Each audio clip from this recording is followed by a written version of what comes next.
ഈശോമിശിഹായിക്കും സ്തുതിയായിരിക്കട്ടെ. ഈശോമിശിഹായിൽ സ്നേഹിതരെ, വിശുദ്ധ പൗലോസ് അപ്പോസ്തലൻ റോമക്കാർക്ക് എഴുതിയ ലേഖനം 10-ാം അധ്യായം 9-ാം വാക്യത്തില് നാം ഇപ്രകാരം വായിക്കുന്നു: ആകയാൽ യേശു കർത്താവാണെന്ന് വിശ്വസിക്കുകയും ദൈവം അവനെ മരിച്ചവരിൽ നിന്നും ഉയർപ്പിച്ചു എന്ന് ഹൃദയത്തിൽ വിശ്വസിക്കുകയും ചെയ്താൽ നീ രക്ഷ പ്രാപിക്കും എന്ന്.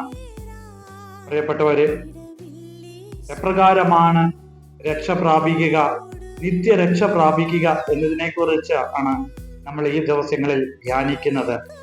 അതിൻ്റെ മറ്റൊരു ഭാഗമാണ് ഇന്ന് നമ്മൾ വായിച്ചു കേട്ടത്. അതായത് യേശു കർത്താവാണെന്നും ദൈവം അവനെ മരിച്ചവരിൽ നിന്നും ഉയർപ്പിക്കുകയും ചെയ്തു എന്ന് നീ വിശ്വസിച്ചാൽ നീ രക്ഷ പ്രാപിക്കും. ഇപ്രകാരം വിശ്വസിച്ച് രക്ഷ പ്രാപിക്കുവാനുള്ള കൃപയ്ക്ക് വേണ്ടി നമുക്ക് പ്രാർത്ഥിക്കാം.